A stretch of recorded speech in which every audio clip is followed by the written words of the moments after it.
Oke, assalamualaikum warahmatullahi wabarakatuh. Nggak tahu nih, ini pertemuan kedua kayaknya untuk minggu depan ya. Mohon maaf sekali. Mungkin perkenalan dulu ya. Saya Siti Diania di sini ya. Saya akan mengajar tentang materi cairan dan elektrolit untuk materi KDM ini. Saya gunakan masker lagi.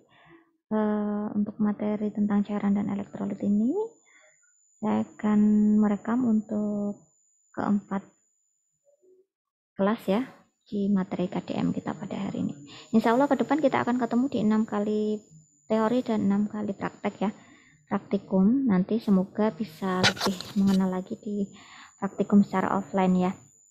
Nah, izinkan saya untuk share screen terlebih dahulu. Semoga semuanya diniatkan untuk belajar ya, sehingga apa materi yang nanti kita akan sampaikan bisa didalami dengan baik gitu ya. Oke, saya masuk dengan materi cairan dan elektrolit. Apa sih yang disebut dengan cairan dan elektrolit? Nah, pasti kita semua tidak lepas dari yang namanya cairan dan elektrolit ya. Karena manusia, tumbuhan, dan hewan yang hidup di dunia ini pasti akan tergantung dengan cairan tubuh, cairan. Ya, baik itu cairan tubuh, cairan yang diminum, cairan yang dikeluarkan, cairan yang dipergunakan, dan lain sebagainya. Nah, ternyata sebagian besar tubuh kita, tubuh manusia itu terdiri dari air. Nanti kita akan lihat pembagiannya gitu ya. Karena air merupakan bagian terbesar pada tubuh manusia dan presentasinya ini dapat berubah tergantung dari 3 hal. Yang pertama adalah umur, yang kedua adalah jenis kelamin, dan yang ketiga adalah apa? Ya, betul. Derajat obesitas seseorang. Jadi orang kurus dengan orang gemuk pasti akan berbeda komposisi cairan dalam tubuhnya ya. Biasanya kalau orang yang overweight gitu ataupun yang gemuk, obesitas itu tubuhnya akan lebih menimbun jumlah air yang lebih besar dibandingkan dengan orang yang kurus gitu, yang underweight. Nah, ini dilihat perubahan cairan tubuh total berdasarkan usia. Nah, dari pembagiannya ini bisa dilihat ketika bayi prematur atau bayi yang kurang dari cukup bulan, bayi lahir misalnya 7 bulan, 8 bulan kan belum waktunya lahir. Ini 80% per kilogram berat badannya. Jadi misalnya kurang dari 2,5 ya, 2 kilo misalnya. Ya berarti dia 80% dari 2 kilo tersebut. Ya, berarti berapa 80% dari 2 kilo? Nah, silahkan dihitung sendiri. 10%-nya kan 2 gram ya, berarti 16 gram. Bukan 2 gram, 200 gram. Berarti 1600 kilo, 6 onnya adalah sekilo 6 on ya, betul. Karena dia lahirnya 2 kilo itu cairan sendiri. Nah, bayi yang 3 bulan ini 70% sudah menurun. Kita dewasa ya, dewasa biasa ya, saya nggak obesitas dan tidak kurus juga, itu 58-60% nih tubuh saya ini. Ibaratkan kalau tubuh saya ini beratnya 50 kilo ya berarti 60% dari 50 kilo tadi berapa?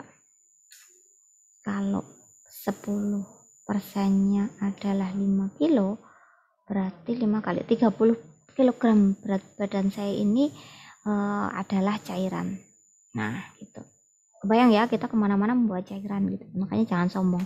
Di dalam tubuh kita itu ada cairan, ada kotoran gitu ya. Nah, makanya di dalam Al-Quran kan dijelaskan ya, tidak boleh melangkah berjalan dengan kesombongan, kemana-mana bawa kotoran gitu ya, termasuk cairan. Nah, beda kalau tadi orangnya itu dewasa dengan obesitas. Dan beda lagi dengan dewasa kurus ya. Nah, kemudian apa sih fungsi dari cairan tubuh? Jadi yang 60% dari total tubuh kita itu tentunya Allah menciptakan pasti dengan fungsinya sendiri-sendiri ya. ada fungsinya. Ma khalaqta hadza batila, ini saya kaitkan dengan Al-Qur'an ya. Mohon maaf kalau yang beragama selain Islam mungkin menyimak saja gitu ya sebagai tambahan pengetahuan. Jadi Allah itu menciptakan cairan tubuh manusia itu fungsinya yang pertama adalah untuk membentuk struktur tubuh. Jadi kalau ya memang betul tubuh kita disokong oleh tulang, tetapi kalau tulang itu tidak mendapatkan cairan intrasel, ekstrasel dan lain sebagainya gitu ya, struktur tubuh kita tidak akan terbentuk. Karena di situ ada pembuluh darah ya di tubuh kita, dan pembuluh darah itu isinya adalah cairan. Kemudian sarana transportasi. Jadi darah yang beredar di seluruh tubuh kita itu membawa hemoglobin. Nah, globin itu membawa hemoglobin tersebut membawa O2 dan transport nutrisi gitu ya. Nah, kemudian membantu dalam metabolisme sel, pelarut elektrolit dan non elektrolit sebagai pelarut dan memelihara suhu tubuh. Nah, makanya orang kalau dia kekurangan cairan tubuh pasti suhunya akan meningkat mekanismenya. Jadi dengan penambahan cairan nanti diharapkan pusat keseimbangan suhu tubuhnya juga akan terstimulasi sehingga suhunya akan semakin berkurang atau tidak panas lagi. Nah, ini komposisi cairan tubuh yang tadi saya jelaskan. Jadi 100% tubuh kita itu kalau dibagi ya ternyata 60%-nya tadi itu adalah cairan dan 40% sisanya itu adalah jaringan. Jaringan lemak, jaringan adiposa, jaringan sel tulang, jaringan otot dan lain sebagainya. Nah, lebih banyak cairan kan?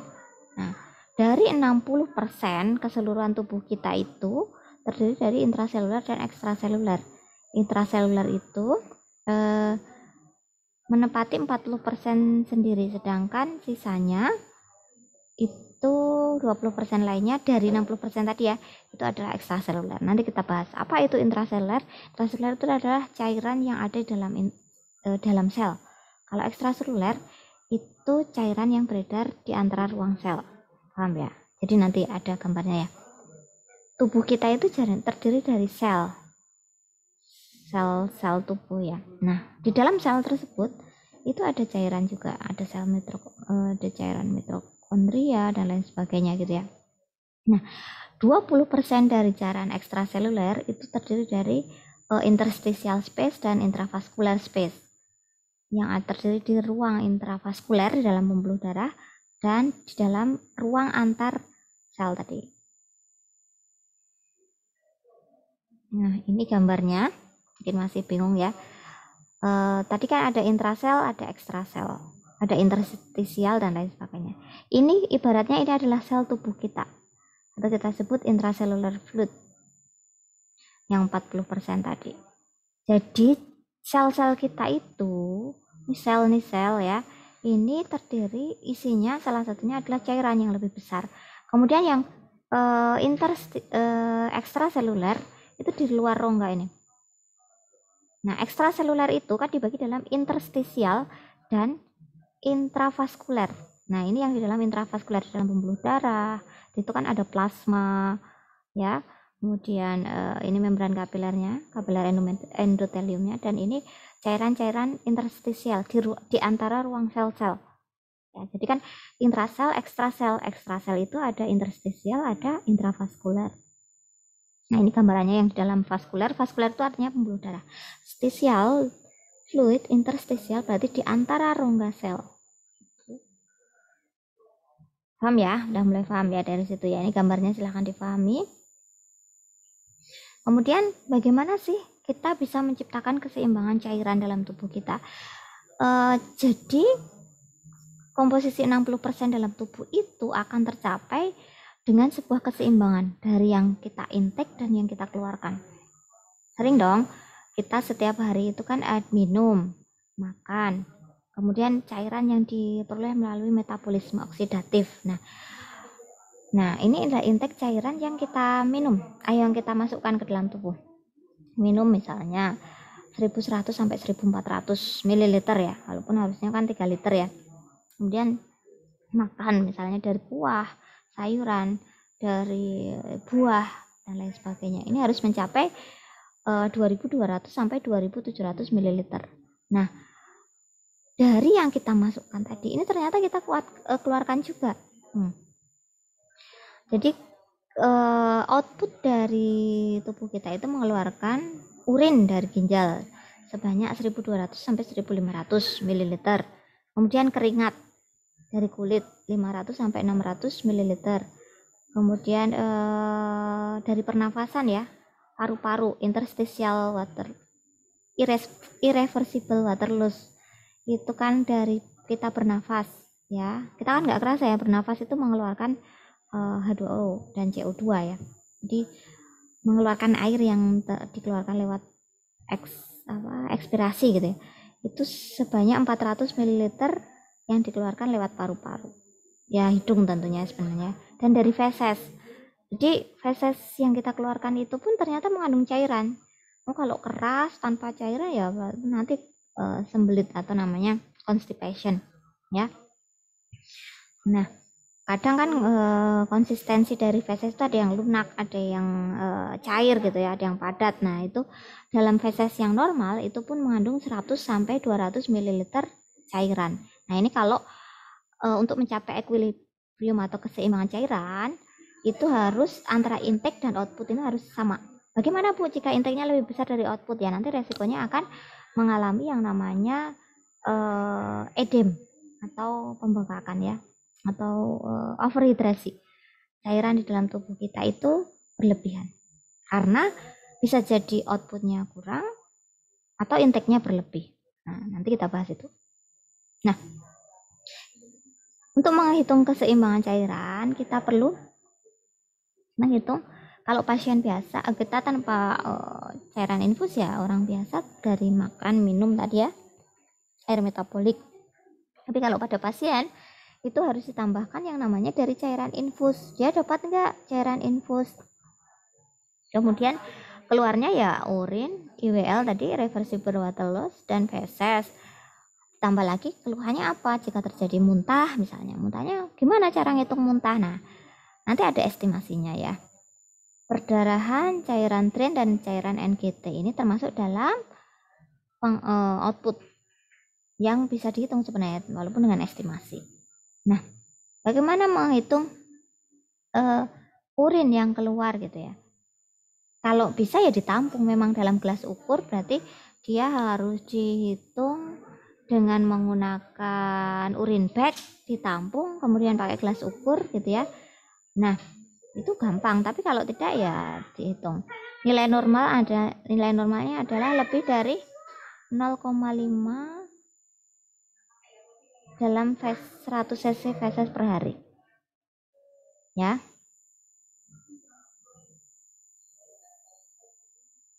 Kemudian kalau IWL instansible ya, bukan irreversible, instansible, tidak bisa diukur. Air yang hilang tetapi hanya melalui perkiraan karena tidak bisa dipastikan berapa. Itu cara penghitungannya kalau dewasa itu adalah 15 cc per kilogram berat badan per hari. Kalau pada anak-anak itu 30 cc dikurangi usianya dalam kilogram berat badan per hari. Tapi kalau ada kenaikan suhu, maka cara menghitungnya adalah IWL tambah 200 dikalikan suhu badan sekarang dikurangi 3,68 derajat Celcius. 36,8 derajat Celcius. Ini adalah ukuran suhu normal batasnya ya. Jadi rumus ini rumus baku, ini penambahan untuk kenaikan suhu. Nah, bagaimana menghitung air metabolis? Air metabolik gitu ya. Itu antara 5 cc sampai dengan 8 cc per kilogram berat badan per hari.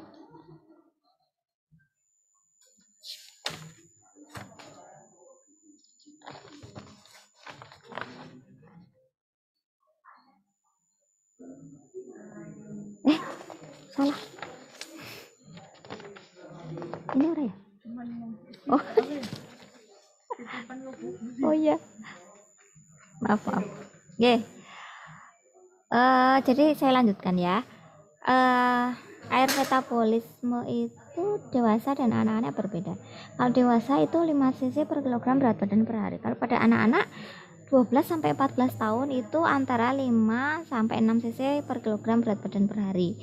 Untuk 7 sampai 6 7 sampai 11 tahun itu antara 6 sampai 7 cc per kilogram berat badan per hari. Sedangkan untuk 5 sampai 7 tahun itu antara 8 sampai 8,5 cc per kilogram berat badan per hari. Berarti ini harus menghitung beratnya berapa dikalikan dengan patokan tadi dalam sehari. Gitu ya. Kalau balita ya 8 cc per kilogram berat badan per hari gitu. Nah, ini harus dihitung dulu. Nanti kita akan simulasi mungkin ya kalau di di praktikum offline. Nah, jadi paham ya, input dan output itu harus seimbang. Cara menghitungnya antara input itu ada makan, minum, air metabolik tambahkan, kemudian dikurangi dengan output. Outputnya itu dari urin, feses, IWL. Nah, dikurangi. Cara ngitung IWL ada panduannya, cara ngitung urin ada panduannya, cara ngitung air metabolik ada panduannya, semuanya nanti dihitung baru dicapai seimbang apa enggak. Kalau tidak berimbang, tidak berimbangnya kurang atau lebih. Kalau lebih disebut dengan overhidrasi, kalau kurang disebut dehidrasi, gitu ya. Nah, proses pergerakan cairan tubuh itu macam-macam. Ada difusi, ada osmosis, gitu ya. Ada pompa natrium kalium, gitu. Nah, nanti akan saya jelaskan masing-masing. Difusi itu proses bergeraknya molekul lewat pori-pori. Larutan akan bergerak dari konsentrasi tinggi ke rendah. Tekanan hidrostatik pembuluh darah juga mendorong air masuk hingga berdifusi melalui pori-pori tubuh. Jadi pori-pori kita itu berdifusi, mengeluarkan keringat dan lain sebagainya. Nah, osmosis itu adalah bergeraknya molekul zat terlarut melalui membran semi-permeabel. Ya. Seluruh membran sel dan kapiler itu permeabel terhadap air, sehingga tekanan osmotik cairan tubuh seluruh kompartemen itu bisa sama. Nah, membran semi-permeabel ialah membran yang dapat dilalui air atau pelarut, namun tidak dapat dilalui oleh zat terlarut, misalnya protein. Jadi dia hanya bisa dilewati oleh pelarutnya, tetapi tidak bisa dilewati oleh apa yang dilarutkan, protein dan lain sebagainya. Nah, itu osmosis.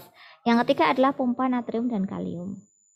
Pompa natrium kalium ini merupakan suatu proses transport yang memompa ion natrium yang akan dikeluarkan melalui membran sel, dan pada saat bersamaan itu akan memompa ion kalium dari luar ke dalam. Jadi pemompaan ion natrium itu keluar sel melalui membran sel ya, sedangkan ion kalium itu dari luar ke dalam.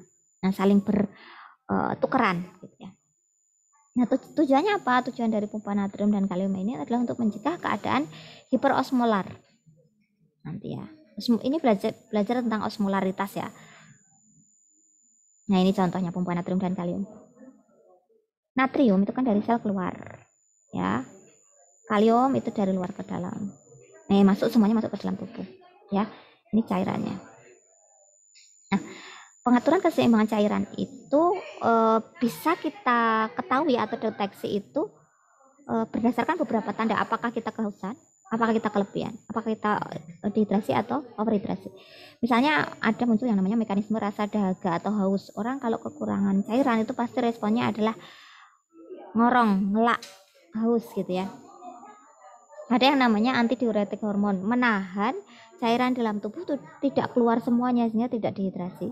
Kemudian ada hormon aldosteron, ada prostaglandin dan glukokortikoid yang semua itu diciptakan Allah supaya menjaga keseimbangan tubuh, cairan tubuh.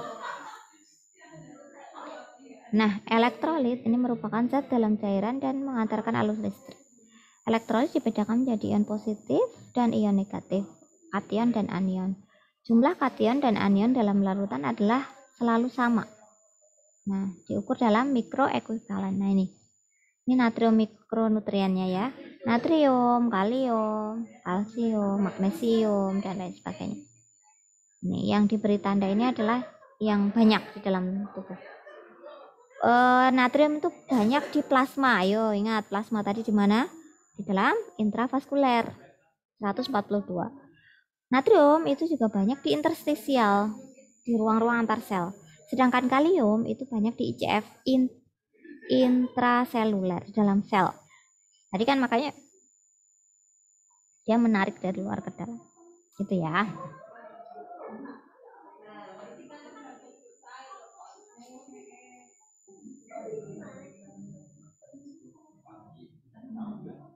Ini masalah keseimbangan cairan tubuh ya, yang sering kita jumpai gitu ya. Ada hipervolemik dan hipovolemik, hiperhidrasi dan dehidrasi. Tadi kan sudah ya, penambahan volume dalam ekstraseluler. Jadi kalau cairan itu menumpuk di ekstraseluler itu namanya hipervolemik.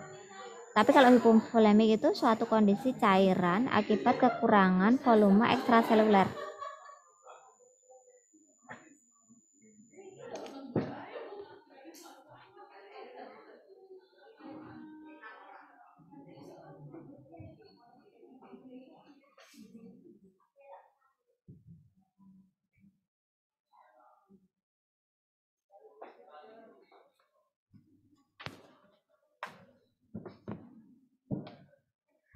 Nah,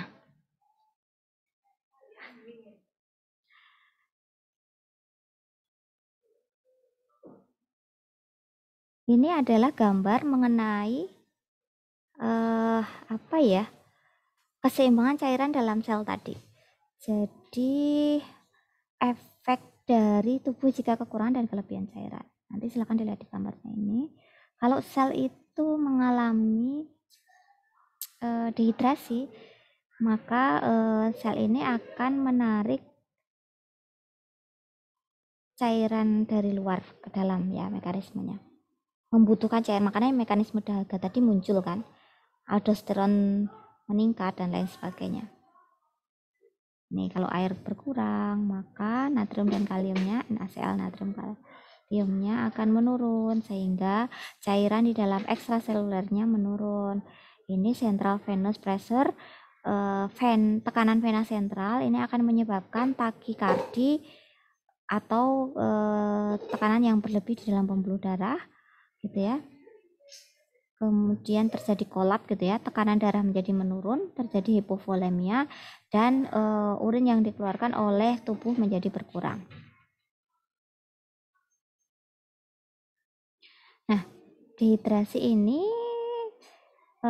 bisa disebabkan karena muntah, penyedotan nasogastrik atau drainase fistula dari cairan tubuh yang luka terbuka ya, ataupun dari diare sendiri. Kemudian cairan luka terbuka misalnya luka bakar dan lain sebagainya gitu ya. Kehilangan cairan pada cairan cedera jaringan lunak, infeksi, inflamasi jaringan, peritonitis, obstruksi usus dan luka bakar. Keadaan akut misalnya kehilangan cairan yang cepat, ini bisa menimbulkan tanda gangguan pada susunan saraf pusat dan jantung. Nah, pada kehilangan cairan yang lambat, ini lebih dapat ditoleransi daripada yang kehilangan cairan cepat. Ya, cairan ekstraseluler bisa terjadi jika kita kehilangan cairan yang cepat dan akut tadi. Ini derajat dehidrasi. Kita menilai derajat dehidrasi itu dari misalnya capillary refill. Kemudian apakah ini jari tangan kita ini kan kita tekan ya ujungnya ya. Kalau dia kembali kurang dari 2 detik itu mild dehydration, ringan. Tapi kalau kembali 2-4 detik itu moderate dehydration. Nah, kalau lebih dari 4 detik ini bisa dehidrasi berat. Mukus membran mukosa normal itu ringan, kering itu sedang, kreket dan apa ya, kreket itu kering gitu ya, sangat kering, kreket, krekes. Nah, itu sangat berat. Kemudian dari air mata berkurang itu pada dehidrasi sedang dan tidak ada air mata itu pada dehidrasi berat. Heart rate meningkat itu pada dehidrasi sedang dan sangat meningkat itu pada dehidrasi berat. Tekanan darah juga seperti itu. Nadi silakan dibaca. Turgor kulit turgor kulit kalau kembalinya lambat itu dehidrasi sedang, kalau dia sangat lambat bahkan itu dehidrasi berat. Dari ubun-ubun, ini pada anak ya, kalau pada bayi dan anak-anak kan bisa dilihat dari ubun-ubunnya. Kalau dia cekung itu dehidrasi sedang, tapi kalau sangat jeglong gitu ya, sunken namanya, itu dehidrasi berat. Matanya cekung gitu ya. Urin output berkurang ataupun tidak ada urin sama sekali. Nah, kalau berkurang itu dehidrasi sedang, kalau tidak ada itu dehidrasi berat. Nah, itu tandanya. Ini kalau dari hitungan persen ya. Kalau anak-anak 4-5% itu masuknya dehidrasi ringan. Dikatakan dehidrasi berat itu jika 10-15% kehilangan cairan tubuhnya. Dan dikatakan shock itu biasanya di antara 15-20% dari keseluruhan 60% tadi. Jadi kan cairan tubuh kita 60% dari total berat badan ya. Kalau dari 60%-nya tadi itu 15%-nya itu sudah hilang, itu kita masuk dalam dehidrasi. Nah, ini jenis-jenis dehidrasi dikategorikan sesuai dengan kadar konsentrasi serum dan natrium menjadi isonatremik, hiponatremik, dan hipernatremik. Nah, hiponatremi ini menyebabkan disorientasi, gangguan mental, letargi, iritabilitas, dan henti pernafasan. Contohnya gini, kita puasa gitu ya, kan kadang geliang gitu ya, kemudian lemes gitu. Nah, itu bisa jadi karena kekurangan cairan dalam bentuk natriumnya kurang gitu ya. Nah, kalau sudah kekurangan sampai kurang dari kadarnya itu sampai kurang dari 110 mg itu bisa menyebabkan kejang dan koma. Nah, ini penyebabnya euvolemik, polidipsi psikogenik, hipovolemik, disfungsi tubuh di ginjal atau diare atau muntah, dan hipervolemi atau pada kasus-kasus sirosis dan nefrosis. Nah, hipernatremi jika kadar natrium itu lebih dari 160 mg per liter. Perubahan mental, gejalanya letargi, kejang, koma, dan lain sebagainya. Nah, kejang itu, jadi orang kejang itu makanya perlu dilihat keseimbangan cairan dan elektrolit. Elektrolitnya gimana? Apakah dia hipernatremi apa hiponatremi tadi? Karena dua-duanya bisa menyebabkan kejang ya. Terapinya apa? Ya udah, penggantian cairan dengan 5% dengan rumus ini.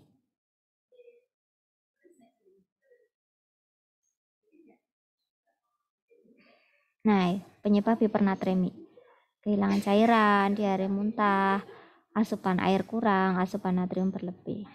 Ini hipokalemi, terapi hipokalemi, hiperkalemia, silahkan dibaca. Ini kan nanti sebenarnya lebih lanjut bisa dipelajari ya. Penyebabnya kalau hiperkalemi itu insufisiensi renal, insufisiensi ginjal ya, atau obat yang membatasi ekskresi kalium. Tanda gejalanya misalnya parastesia. Parastesia itu apa ya? Kena sedikit saja udah nyeri gitu ya, kelemahan otot, disritmik, dan perubahan EKG. Jadi orang kalau dengan hiperkalemi itu pasti akan terjadi perubahan di gambaran EKG-nya ya, karena kan jantung itu juga dipompa berdasarkan cairan keseimbangan elektrolit tubuh juga ya. Terapinya intravena kalsium klorida 10% dalam 10 menit. Nah, ini dibaca. Sodium bikarbonat dalam 10-5 menit atau diuretik hemodialisis. Nah, ini terapi dehidrasi. Namanya dehidrasi, kekurangan cairan itu harus direhidrasi, harus dikembalikan cairannya. Dengan pertimbangan tadi harus melihat kebutuhan cairannya, usianya berapa, berat badannya berapa, ini kondisi maintenance atau awal gitu ya. Kemudian derajat dehidrasinya berapa kehilangan cairan yang sedang berlangsung, dan lain sebagainya. Itu yang perlu diperhatikan dalam terapi dehidrasi. Nah, ini bisa paham ya sampai di situ. Hal ini harus kita pahami sebelum kita menentukan terapi cairan yang akan kita berikan. Jadi kan terapi cairan itu ada dalam kondisi resusitasi atau maintenance. Resusitasi itu pertolongan pertama ya. Jadi kalau misalnya ada orang di IGD, dia mengalami perdarahan atau yang gampang aja deh, hiperemesis, mual muntah yang berlebihan sehingga cairan tubuhnya berkurang gitu ya. Itu ditentukan resusitasinya itu apakah dari kristaloid atau koloid. Nah, dua cairan itu biasanya untuk terapi pertama penata laksanaan kekurangan cairan tubuh. Dari bentuk kristaloid dan koloid ini bisa diberikan pada saat kehilangan yang akut, misalnya perdarahan, gangguan intestinal loss atau mual muntah tadi, diare gitu ya, dan derajat ketiga. Kemudian kalau selain resusitasi itu kan kondisi perumatan atau maintenance ya. Ini cairan yang diberikan itu adalah cairan elektrolit dan nutrisi. Misalnya pasien dengan apa ya? DAF, pasien dengan yang membutuhkan tadi kejang, demam, pasien yang luka bakar, pasien yang tidak gangguan kesadaran dengan kekurangan nutrisi gitu ya. Nah, ini perlu dikembalikan cairan yang hilangnya itu berdasarkan perhitungan IWL ditambah pengeluaran urinnya dan fesesnya, kemudian ditambah dengan nutrition support. Jadi kan orang yang kekurangan cairan itu bisa jadi elektrolitnya kan pasti kurang ya, makanya maintenance-nya dengan penambahan elektrolit, dan jika itu GI loss yang berlebihan, gastrointestinal loss yang berlebihan, maka diberikan nutrisi parenteral. Nah, ini contoh-contoh apa tadi, flabot infus ya. Contoh-contoh bentuk infus ada kan, ini ada merah, hijau tua, hijau muda, ada kuning ya. Ini produk KN ya. Kan ada KN 3A, 3B, 1B dan lain sebagainya ya. Ini nanti dilihat. Biasanya kalau yang isotonis itu apa ya? Sesuai dengan cairan tubuh itu bentuknya merah misalnya. Kalau biru hijau beda lagi, kuning beda lagi. Nah, prinsip dasar pemberian kebutuhan cairan, terapi cairan itu kalau hanya dia mengembalikan cairan yang hilang, itu dengan mengembalikan cairan yang hilang tadi dengan cairan yang berlangsung dan kekurangan yang terjadi. Kalau maintenance ini perhitungan dari IWL dan urin. Kalau repair, pemulihan itu harus melihat asam basa, elektrolit, keseimbangan elektrolitnya. Asam basa dan ketidakseimbangan elektrolitnya. Nah, itu prinsip dasarnya. Kalau masih replace atau tadi resuscitation ya harus mempertimbangkan jumlah cairan yang hilang saja, kemudian hipovolemiknya berapa gitu-gitu. Nah, kalau maintenance berarti keseimbangan cairan dan elektrolit dari outputnya. Nah, kalau repair tadi banyak. Makanya kan kalau repair kan maintenance diberikan cairan elektrolit dan nutrisi. Nih, pemilihan cairan. Biasanya kalau resusitasi itu kan cairan-cairan yang masih aman dalam tubuh. Misalnya ringer laktat, kemudian NS ya, natrium klorida gitu ya, dan lain sebagainya. Kalau maintenance itu ini misalnya N2 plus D dalam dewasa ditambah K plus 20 mili ekuivalen. Kalau pada ada anak N seperempat ya, N setengah dan N seperempat. Kalau jadi normal salin 0,5 dan normal salin 0,25 misalnya. Kalau pengembalian, nah ini butuh elektrolit. Nah ini bisa kalium kalsium 25 ekuivalen per 25 ml, NaCl 3%, natrium HCO3 8,4%. Itu adalah repair, mengembalikan karena sudah kehilangan cairan dan elektrolit dalam tubuh.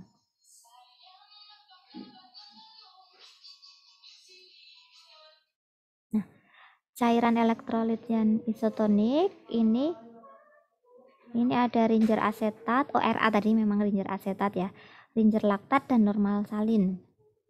Tadi kan singkatannya RA, RL dan NS ya. Ra itu ringer asetat, Rl itu ringer laktat, NS itu adalah normal salin. Ini adalah 3 cairan yang isotonik atau sesuai dengan komposisi cairan tubuh kita. Nah, ini diberikan dalam bentuk parenteral ya, dalam bentuk infus. Tujuannya target organnya adalah cairan di intravaskuler. Diharapkan nanti karena ingat ada difusi, osmosis dan lain sebagainya tadi ya, ingat ya. Itu kan dia akan masuk ke ISF, interstitial fluid dan intracellular fluid. Nah, ini. Jadi kalau 1000 mg ini 200 mg targetnya adalah intravaskuler, sisanya adalah ekstravaskuler. Nah, yang hipotonik infusion contohnya di 5%. Ini untuk mengembalikan cairan ya. Berarti apa tadi? Rumatan ya. Ini targetnya sama tetapi 85 ml itu masuk ke dalam plasma, ISF dan ICF. Ini rumus perhitungan terapi cairan. Itu kebutuhan cairan tubuh per hari. Misalnya 50 cc per kilogram berat badan per hari ya. Ini kebutuhan pasti ya. 50 cc per kilogram berat badan per hari. Berat saya misalnya 50. Berarti kebutuhan cairan saya adalah 50 kalikan 50. Berarti berapa? 50 cc kalikan 50 kilo. 2500 cc per hari. Nah, kalau berarti untuk mencapai itu gimana? Ya, dari infus kan, dari minum dan lain sebagainya. Nah, dari infus gimana? Kita menghitung rumus tetesan per menit. Volume cairan kalikan faktor tetesan dibagi waktu. Nah, faktor tetesan itu kan ada makro dan ada mikro. Kalau makro itu produk Otsuka itu kan 15, kalau Terumo 20 gitu ya. Nah, kalau mikro itu 60 tetes per menit. Nah, ini volume cairan kan 500 mg misalnya. Dikalikan faktor tetesan. Faktor tetesnya pakai Terumo misalnya kalikan 20. 500 kalikan 20 berapa? 1000 ya. 50 kalikan 20. Ya 1000 dibagi 60.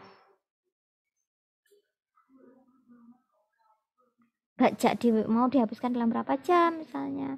4 jam kalikan 60. Nah, itu waktunya. Itu tetesannya. Nah, ini hipervolemik, hipovolemik. Ini keseimbangan cairan basah ya. Disebut asidosis jika terjadi peningkatan konsentrasi ion H di atas normal ataupun penurunan HCO3 di bawah normal. Nanti ini belajar di fisiologi ya, fisiologi cairan atau kalian sudah ya. Kalau alkalosis itu adalah penurunan konsentrasi cairan tubuh atau kelebihan HCO3. Nah, ini nilai normal analisa gas darah. Ini pH itu normalnya 7,35 sampai 7,45, PO2 itu 80 sampai 100, PCO2 35 sampai 45 dan HCO3 itu 22 sampai 6. Gas ekses belum ya ini ya. Ini yang alkalosis. Alkalosis dikatakan alkalosis jika terjadi gangguan sistemik yang dicirikan dengan adanya peningkatan primer HCO3. HCO3-nya meningkat sehingga menyebabkan peningkatan pH. Penyebabnya asidosis metabolik. Ini adalah penambahan asam terfiksasi, kegagalan ginjal atau kehilangan bikarbonat basa. Ini gambaran klinis orang yang alkalosis metabolik ya.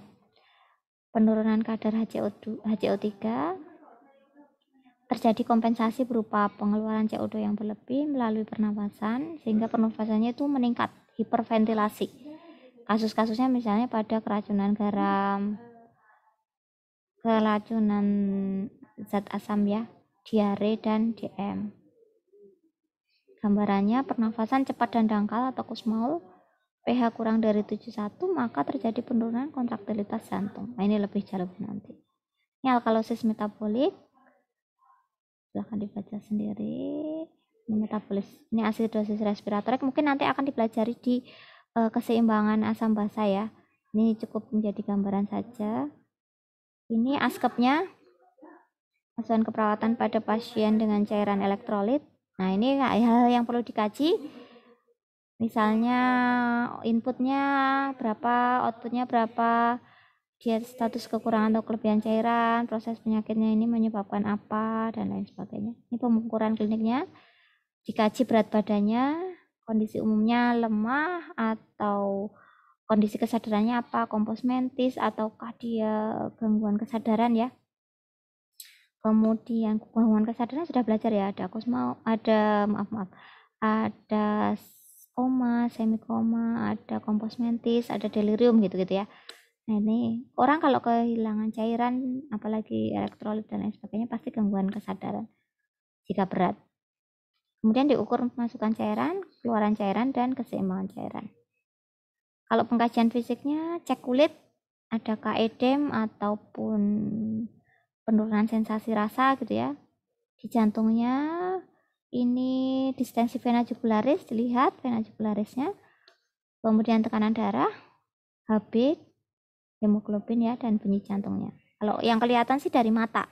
Matanya itu cekung enggak, kemudian ada air mata enggak gitu. Kalau dari neurologi ada refleks, gangguan motorik, sensorik, dan gangguan kesadaran. Oke, ini diagnosa perawatannya, defisit volume cairan, kemudian volume cairan berlebih. Nanti kalau anestesi kan pakai itu ya, dungu sama pakai karpen itu ya. Mungkin masih gangguan keseimbangan cairan tubuh, kekurangan cairan tubuh gitu ya. Nah ini bisa aktual, bisa resiko gitu ya. Kemungkinan berhilangnya itu karena overhidrosis, perdarahan, diuresis, dan lain sebagainya. Ini kemungkinan data yang ditemukan, bisa terjadi hipotensi, tensinya rendah gitu ya, takikardi atau nadinya berlebih, cepat gitu ya, pucat, kelemahan, dan urinnya pekat.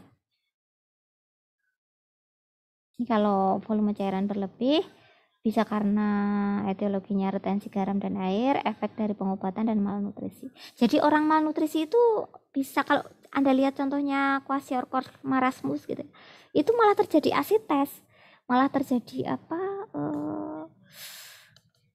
edem di perut gitu ya. Itu karena terikat ya cairannya mengumpul di situ. Kemungkinan data yang ditemukan ortopnu, oliguri, edem sudah wajah bengkak gitu ya. Distensi vena jugularis, dan hipertensi. Kondisi tersebut biasanya terjadi pada pasien dengan obesitas, hipotiroid, imobilisasi yang lama. Jadi kalau kita duduk terus dalam seharian nggak gerak, makanya kan bisa bengkak kakinya ya, karena peredaran darah juga nggak lancar. Cushing sindrom, gangguan ginjal ya, gagal ginjal. Orang dengan sirosis hepatis CH itu bisa juga kanker dan toksemia. Ini ukuran frekuensi kejadian penyakit. Ini sudah. Oh, maaf itu sampai itu saja ya, ini yang lain. Cukup mungkin itu yang bisa saya sampaikan. Terima kasih atas perhatiannya.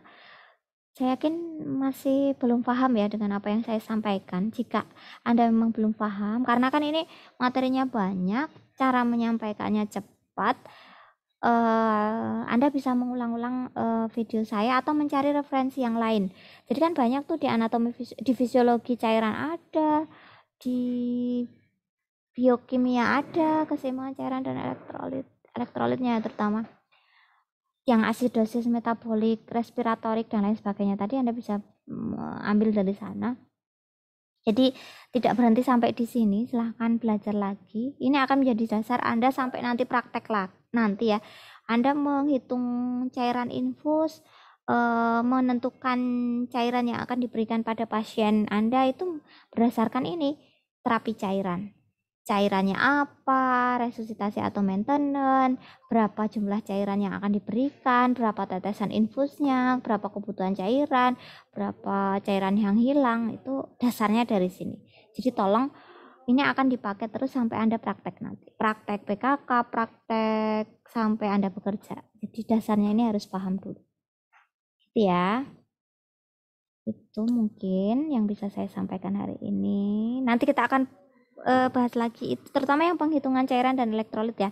Itu kan agak jelimet ya. Bagaimana ngitung IWL tadi kan ada rumusnya. Bagaimana ngitung air metabolik gitu. Semoga nanti kita bisa lebih paham ketika kita bertemu secara offline. Ada urut-urutannya, ada kasusnya gitu ya. Itu sekarang silahkan difahami secara mendasar dulu, nggak apa-apa, semoga bermanfaat. Kita akhiri, mohon maaf kalau banyak kesalahan. Wassalamualaikum warahmatullahi wabarakatuh.